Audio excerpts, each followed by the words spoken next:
Hello everyone, welcome back once again.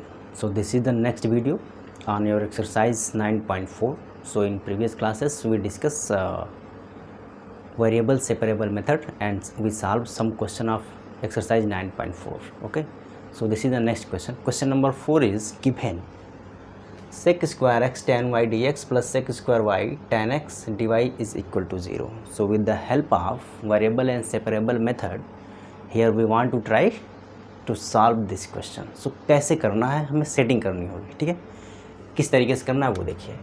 अभी यहाँ पर क्या है, x है, dx है. अगर यहाँ पर हमने क्या लिखा है, सेक स्क्वायर x. ठीक है, अपान इस tan x को क्या हम यहाँ लिख सकते हैं, dx plus sec square y tan y dy is equal to 0. देखिए बस इतना ही करना था आपको सेटिंग. x को हमने अलग किया है, y को हमने अलग किया है. ठीक है, अब देखिए अगर इन दोनों का एलसीएम लेंगे तो tan x tan y आएगा, ये tan इसके साथ जाएगा और ये tan x इसके साथ जाएगा और इन दोनों को अगर मल्टीप्लाई करेंगे राइट साइड में तो 0 हो जाएगा. ठीक है, मतलब हमने कोई चेंजिंग नहीं किया है, बस सेटिंग किया है. ठीक है, अब यहाँ से क्या कर सकते हैं, इंटीग्रेट कर सकते हैं. So here we want to what, integrating both side we have. अगर इंटीग्रेशन करेंगे तो क्या मिलेगा, देखिए इंटीग्रेशन अगर करेंगे sec square X upon tan x dx plus sec square Y upon tan y dy is equal to c. कोई constant होगा. ठीक है, क्या होगा, कोई कांस्टेंट होगा और हमने इसके पहले डिस्कस किया था. अब देखिए इसमें करना क्या है, कांस्टेंट तो हम कुछ भी ले सकते हैं. अब इसका इंटीग्रेशन होगा कैसे, अगर हम tan x को t मान लेंगे यानी 1/t वाला सिस्टम आएगा तो log में आएगा. ठीक है, तो हम यहाँ पर c को log c मानते हैं. ठीक है, log c. ठीक है, अब अगर tan x को अगर हम t मानेंगे, यहाँ पर आप लिख सकते हैं let tan x is equal to t. इसका मतलब sec square x dx is equal to dt. ठीक है, इसके लिए क्या मानेंगे आप, इसके लिए कुछ और मान लीजिए आप, tan y let tan y is equal to what, s. So sec square y sec square y dy is equal to what, ds. ठीक है, मतलब ये y के रिस्पेक्ट में हमने इसका डेरिवेटिव लिखा है, इसका x के रिस्पेक्ट में डेरिवेटिव लिखा. अब इसी वैल्यू को इसमें हम यूज़ करेंगे तो क्या मिल जाएगा हमें, वो देखिए यहाँ से मिल जाएगा integration of 1/t dt plus integration of 1/s ds is equal to what, log c. ठीक है, आप चाहें तो इसमें 1 2 इक्वेशन मान करके भी लिख सकते हैं. ठीक है, अगर ये आपका इक्वेशन 1 है तो यहाँ पर आप लिखेंगे क्या, फ्रॉम इक्वेशन 1. ये मिल गया. अब इसका इंटीग्रेशन अगर करेंगे तो क्या मिलेगा हमें, log t plus log s is equal to what, log c. अब देखिए अगर ये क्या है, log t plus log s है यानी log m plus log n है, तो यानी log mn हो जाता है. इसका मतलब ये क्या है, log ts is equal to what, log c. अब देखिए दोनों साइड log है तो हम log को यहाँ पर लेफ्ट कर देते हैं. This implies ts is equal to c. अब t क्या है, tan x है, s क्या है, tan y है. इसका मतलब tan x tan y is equal to c. यही इसका क्या है, सॉल्यूशन है और यही इसका आंसर है. सिंपल था. देखिए वेरिएबल सेपरेबल मेथड में क्या है, वेरिएबल को सेपरेट करिए. इंटीग्रेशन के फार्मूले आपको पता होने चाहिए, कैसे करेंगे. तो ये क्या है, सब्स्टिट्यूशन मेथड ऑफ इंटीग्रेशन में क्या करते थे, किसी को मान करके सब्स्टिट्यूट करते हैं, फिर इंटीग्रेशन आसानी से लग सकता है, लग जाता है. ठीक है, so here we use substitution method in integration. तो ये आंसर है इसका. वेरिएबल सेपरेबल ही तो है, कोई अलग तो है नहीं. So if you want to write, so just write down.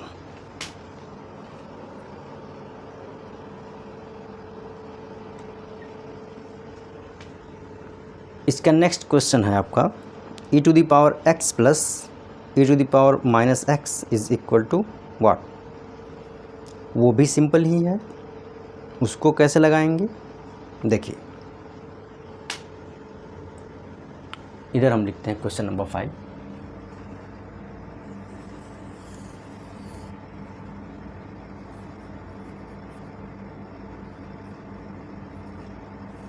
Question number 5 is e to the power x plus e to the power minus x dy plus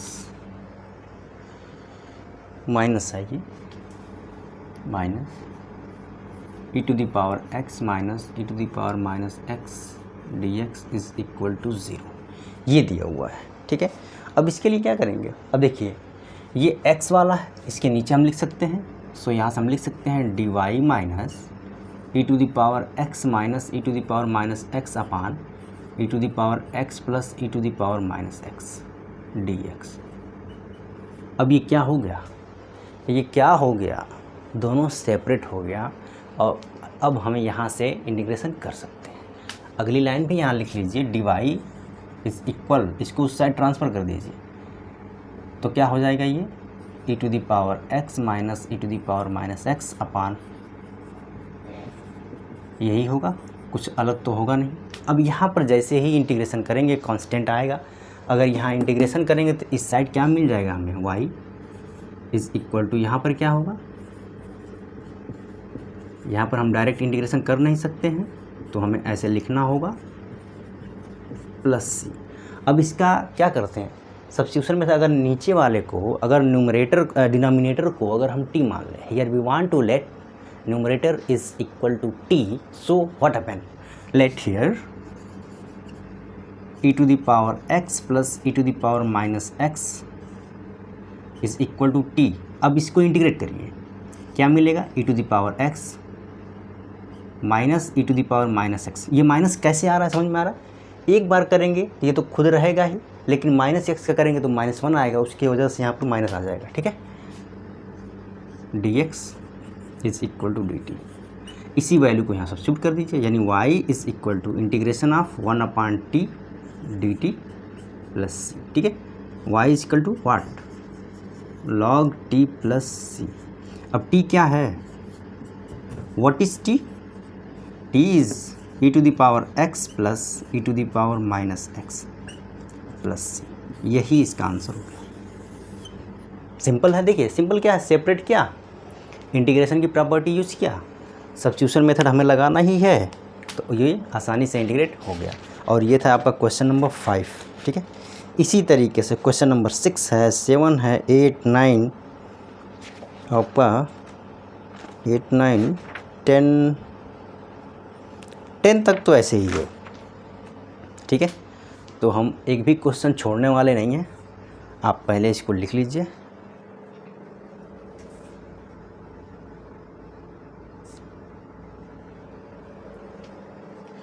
अब करेंगे क्या, जैसे इतना मैं इसमें पूरा लिख रहा हूँ, ठीक है, और उसको इंटीग्रेशन तक ला के आपको दिखाएंगे कि किस तरीके से आप इसके आगे कर सकते हैं। ठीक है, आप आई होप ये क्वेश्चन नंबर 4 आप लिख लिए होंगे। ठीक है, 5 को लिखिए, तब तक मैं इधर नेक्स्ट क्वेश्चन लिखता हूँ।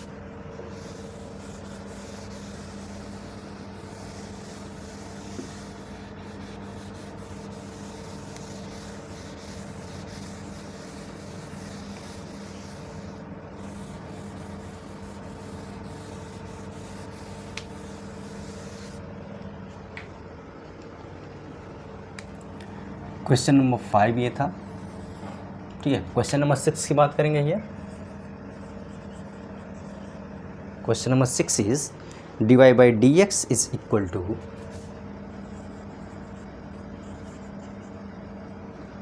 1 plus x square 1 plus y square. ठीक है, यही दिया हुआ है। अब इसका इंटीग्रेशन कैसे करेंगे यही जानना है। ठीक है, so in previous classes we discuss all integration formulae, okay, जिसमें tan इनवर्स का, इसमें tan इनवर्स वाला आएगा, तो वो आपको पता होना चाहिए कैसे होता है। ठीक है, पहले इसको सेपरेट करिए। देखिए ये y को इस साइड करेंगे, यानी dy अपान 1 + y², इधर क्या हो जाएगा 1 + x² dx। ठीक है, सिंपल है, कुछ अलग तो हो नहीं रहा है। अब क्या करेंगे, इंटीग्रेट जैसे ही करेंगे आप, तो यहाँ पर क्या हो जाएगा, integration of 1/1 dy is equal to integration of 1 + x² + c। अब जैसे इसका इंटीग्रेशन क्या होता है, tan इनवर्स x। ठीक है, यहाँ y का वेरिएबल है तो y लिखेंगे, it means here we write tan inverse y। ठीक है, लेफ्ट साइड का कार्य कंप्लीट। राइट साइड में क्या करना है, 1 है, अगर इसका इंटीग्रेशन आप करेंगे तो x मिलेगा, x² यानी x³/3 हो जाएगा + c। यही हो गया इसका क्या, tan inverse y is equal to x + x³/3 + c, और यही इसका सलूशन हो गया। ठीक है, आप नेक्स्ट लाइन अगर ये लिखना चाहते हैं y is equal to tan inverse को इधर कर दीजिए, यानी x प्लस, ये आंसर हो, दोनों ही आंसर है, आप चाहें तो ये लिख सकते। अब देखिए इतना सिंपल क्वेश्चन है जो कि वेरिएबल एंड सेपरेबल मेथड से आसानी से लग जा रहा है। ठीक है, तो ये बहुत ही यूज़फुल मेथड है। इसके बाद हम पढ़ेंगे होमोजेनियस मेथड। तो होमोजेनियस में भी क्या करना है, उसमें भी कुछ सब्स्टिट्यूशन करके लास्ट में आएगा वेरिएबल सेपरेबल में ही। ठीक है, लीनियर में जाएंगे, उसमें भी कुछ होगा, उसमें सब्स्टिट्यूशन करेंगे, फिर लास्ट में आएगा इधर ही। ठीक है, तो कोई दिक्कत नहीं, स्टेप बाय स्टेप एक एक मेथड भी जानेंगे, उससे रिलेटेड क्वेश्चन भी करेंगे। तो ये आपका था क्वेश्चन नंबर 6। 7 की बात कर लेते हैं, सिंपल है वो भी, आप इसको अगर नोट करना चाहें तो नोट कर लीजिए।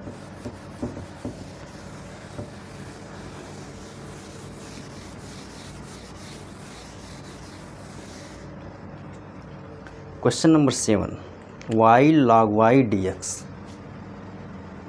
y log y dx minus x dy। Question number 7 है ये। अब देखिए क्वेश्चन को देख के, ठीक है, don't fear when you see a question. ठीक है, उससे डरना नहीं है, आप देखो तो सही, उसी में छिपा रहता है कि कैसे हम उसको सॉल्व कर सकते हैं। ठीक है, कैसे आप सॉल्व करोगे, देखो इसको सेपरेट करिए, पहले x वाले को इसके पास करिए, यानी dx/x हो जाएगा minus dy/y log y is equal to 0। Separate हमने कर दिया, कुछ अलग तो है नहीं। ठीक है, एलसीएम लेंगे, ये इधर जाएगा, ये इधर जाएगा, फिर ये जो डिनोमिनेटर में उधर मल्टीप्लाई कर दीजिए, फर्स्ट लाइन आ जाएगा। ठीक है, अब क्या करना है, यहाँ पर इंटीग्रेशन तो हम आसानी से कर सकते हैं, log x आ जाएगा। ठीक है, यहाँ पर क्या है, हमें एज्यूम करना होगा, लेट करना होगा, let log y is equal to t, और उसका डेरिवेटिव लिखेंगे तो ये y उसके डेरिवेटिव में आ जाएगा। तो वो सेकंड वाला कैसे होगा, सब्स्टिट्यूशन मेथड से। ठीक है, अब आप देखो यहाँ पर भी log का टर्म आ रहा है, यहाँ भी log का, यानी हम जो कांस्टेंट लेंगे क्या लेंगे, log में लेंगे। So here we write integrating both side we have, तो क्या मिलेगा, यहाँ पर क्या मिलेगा, ये तो सीधा हो जाएगा log x minus what, integration of 1/y log y dy log c। ठीक है, अब यहाँ पर आपको करना है let log y is equal to t, derivative लेंगे तो 1/y dy is equal to dt। इस वैल्यू को ऊपर यूज़ करेंगे तो क्या मिलेगा, log x minus integration of 1/t dt। ये क्या आ जाएगा, माइनस log t आ जाएगा। सिंपल है, देखिए अब ये क्या आ जाएगा, log x/t, फार्मूला होता है log वाला। अब यहाँ से क्या करना, log को आप पहली बार टी क्या माने थे, log y, यानी वो उसको लिखेंगे, यानी इस log को छोड़ दीजिए, यानी x upon log y is equal to c. This implies that log y c। आप इसको भी आंसर लिख सकते हैं, ठीक है। अगर आप चाहें तो ये log y को उधर करके c को उधर करेंगे, log हटाएंगे, उस तरीके से भी लिख सकते हैं, बट ये आंसर आपका हो गया, ठीक है। देखिए कैसे वो करेंगे, यहाँ से अलग लिखना अगर चाहें तो इसको लिख सकते हैं log y is equal to x upon c, y को हटाएंगे यानी e टू द पावर में x अपान सी। ये भी आंसर है इसका, ठीक है, ये भी आंसर है। इस log को हटाएंगे तो उधर e टू द पावर वो x अपान सी हो जाएगा। ये भी आंसर है। जनरली यहीं तक ले आके छोड़ दिया जाता है। अगर आपको और आगे देखें, देखिए क्या है कि एक क्वेश्चन है जो वेरिएबल सेपरेबल मेथड में IIT JEE का जो एग्ज़ाम अभी 2024 में हुआ है उसमें आया हुआ है, और वो बहुत सिंपल क्वेश्चन इसी वेरिएबल सेपरेबल से लग जाएगा, ठीक है। तो हम उसको भी डिस्कस करेंगे। तो ये था क्वेश्चन नंबर 7 तक, आप इसको नोट करिए। तब तक मैं क्वेश्चन नंबर 8 भी लगा देता हूँ। उसका क्या है देखिए,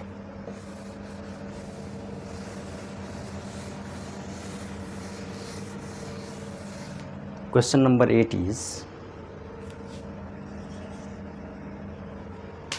x to the power 5 dy by dx is equal to minus y to the power 5, ये दिया हुआ है। अब आप देखिए ये y है, y के साथ रखना होगा, x को x के साथ रखेंगे, तो कैसे रखेंगे वो देखिए, dy अपान y to the power 5 minus dx upon x to the power 5। अब इस पावर को ऊपर ले जाइए, y to the power minus 5 dy minus separate हो गया। सेपरेट हो गया तो क्या करना है, इंटीग्रेशन करना है, करेंगे integration. Integrating both side we have y to the power minus 5 dy integration of minus plus, ये हो गया। अब इंटीग्रेशन करेंगे तो क्या होता है इसका, y to the power minus 5 plus 1 upon minus 5 plus 1, ठीक है, x to the power minus 5 plus 1 upon minus 5 plus 1। अब इसी को सिंप्लीफाई कर लीजिए, यहाँ से क्या मिल जाएगा आपको, ऊपर मिल जाएगा y to the power minus 4 upon minus 4, ठीक है। यहाँ से क्या मिल जाएगा, x to the power minus 4 upon minus 4 plus. अब देखिए माइनस 4 से मल्टीप्लाई कर देते हैं दोनों साइड, यानी यहाँ से मिल जाएगा, मल्टीप्लाई करेंगे या कुछ और करेंगे, हाँ मल्टीप्लाई करके ख़त्म कर देते हैं इसको, यानी y to the power minus 4 is equal to minus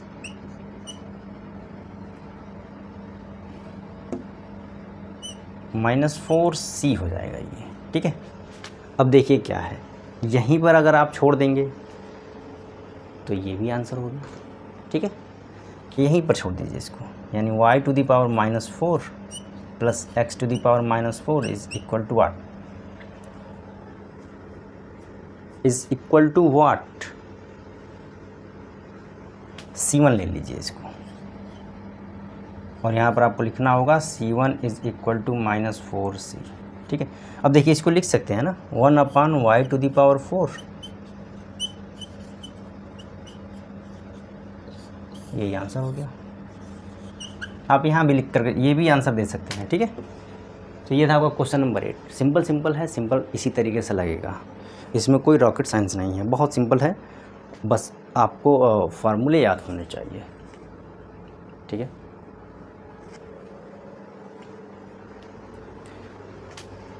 question number 8 तक तो हो गया ये। 9 का क्या है, 9 को भी यहीं लगा देते हैं। देखिए 9 का क्या हाल है,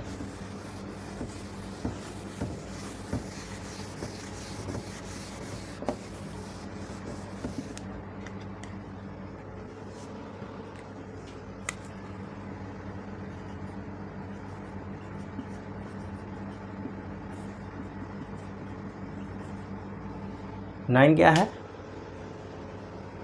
dy/dx is equal to sine inverse x, ठीक है। अब यहाँ पर क्या है, integration of sine inverse x आपको पता होना चाहिए। चलिए पहले इसको हम वेरिएबल सेपरेबल की तरह लिख लेते हैं।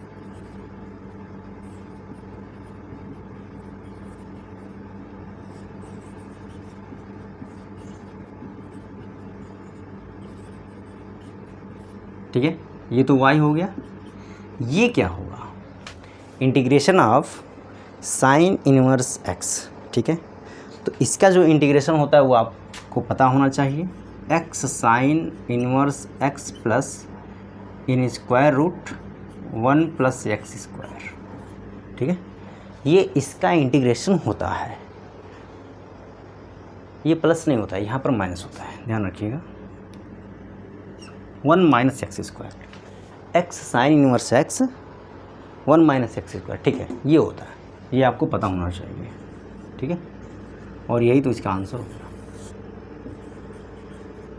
कुछ अलग थोड़ी है, ऐसे ही किया जाता है, ऐसे ही लगाया जाता है, ठीक है। ये क्वेश्चन नंबर 9 है, आपको 10 भी करा देते हैं इसी में। हाँ 10 को करते हैं, फिर इस वीडियो को क्लोज करेंगे क्योंकि काफ़ी ज़्यादा लॉन्ग वीडियो नहीं रहेगा। देखिए मेरा टारगेट ये रहता है कि आपका वीडियो अप्रॉक्स हाफ आवर का हो, 30 मिनट्स। कुछ हैं जो ज़्यादा होंगे, लेकिन कुछ ऐसे भी हैं जो कम होंगे, ठीक है। मेन ये है कि आपको समझ में आ रहा है तो अच्छी बात है, नहीं आ रहा है तो आप पूछ सकते हैं कमेंट बॉक्स में कमेंट लिख करके, ठीक है। So question number 10, so this is the last question of this video. Question number 10, what is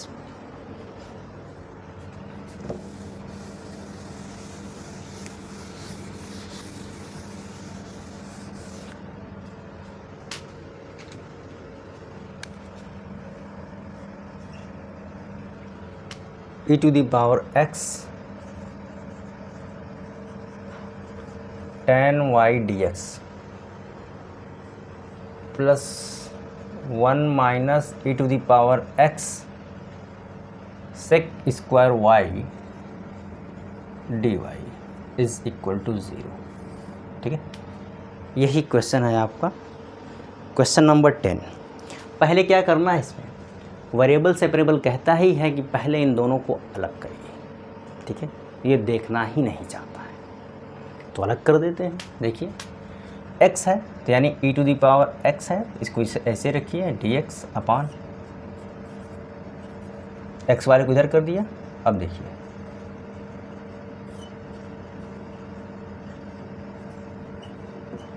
अब क्या हो सकता है, सेपरेट इंटीग्रेट हो सकता है। कैसे, डिनोमिनेटर को t मानिए, ऊपर वाला आ जाएगा, यहाँ भी t मानिए, ऊपर वाला आ जाएगा।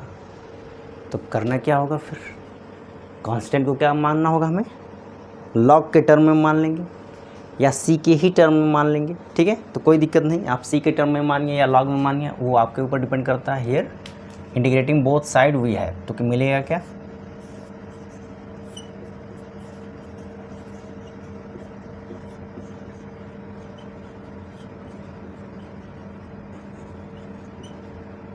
c।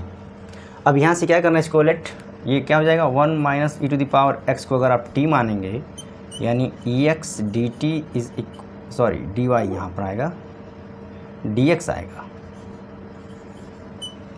यानी e to the power x dx is equal to what, minus dt आ गया, ठीक है। इसके लिए ये हो गया। यहाँ पर अगर आप मानेंगे tan y को, यस, यानी sec square y dy is equal to ds, ठीक है। अब इसी वैल्यू को यूज़ करेंगे तो क्या मिल जाएगा, यहाँ पर integration of 1 upon t minus के साथ dt, क्योंकि ये माइनस है, plus 1 upon s ds is equal to c। ये क्या हो जाएगा, minus log t plus log s is equal to c। अब देखिए ये क्या है, माइनस में है, इसका मतलब log s अपॉन टी इधर होगा, log s upon t is equal to what, c। अब log को हटाएंगे तो ये e to the power c में जाएगा ये, ठीक है, हटा दीजिए, यानी s upon t is equal to e to the power c। अब देखिए यस अपॉन टी, यस है क्या, what is s, s is what s, ये यानी tan y upon t 1 minus e to the power x is equal to e to the power c, ठीक है, यही answer हो गया। आप e to the power c के term में अगर लिखना चाहते ऐसे लिख लीजिए इसको, tan y 1 minus e to the power x, अब e to the power c को आप c1 लेकर के वहाँ c1 लिख दीजिए और वहाँ पर लिखना होता है where c1 is equal to e to the power c। तो ये आंसर हो गया इसका, इस क्वेश्चन का, यानी tan y दिस, ठीक है। अगले वीडियो में आपको जो क्वेश्चन नंबर 11 लिखा है, find particular solution satisfying the given condition, इसमें करना क्या है, ये जो निकाले हैं आप, इसमें जो c की वैल्यू को बस फाइंड आउट करना है, वही इनिशियल वैल्यू प्रॉब्लम हो जाता है, और जहाँ से आप c की वैल्यू फाइंड आउट करके उसमें सब्स्टिट्यूट कर देंगे वही पर्टिकुलर सोल्यूशन होता है। तो इसको हम डिस्कस करेंगे अगले वीडियो में। अब देखिए इसमें होता ये है कि कुछ क्वेश्चन ऐसे आते हैं जिसमें आपको पार्शियल फ्रैक्शन भी करना होगा, ठीक है। पार्शियल फ्रैक्शन इसलिए करना होगा कि हम इंटीग्रेशन कैसे करेंगे, x का टर्म है, dx के साथ आपने लिख लिया, इंटीग्रेशन हो नहीं पा रहा है, तो इंटीग्रेशन के लिए क्या करना होगा, सेटिंग, और सेटिंग करने के लिए क्या होगा, जैसे सेट हो पाए पार्शियल फ्रैक्शन का यूज़ करेंगे, ट्रिग्नोमेट्री है तो ट्रिग्नोमेट्रिकल फार्मूले का यूज़ करेंगे, पर सॉल्यूशन उसका होगा ही, ठीक है। सो आई होप आपको इस वीडियो में अभी तक यहाँ तक समझ में आ गया होगा, आप इसको नोट कर लीजिएगा, ठीक है। So now we will meet in the next class with question number I think 11 of exercise 9.4 of the chapter differential equation. अभी इसमें कई क्वेश्चन हैं आपके, अच्छे क्वेश्चन हैं, ठीक है।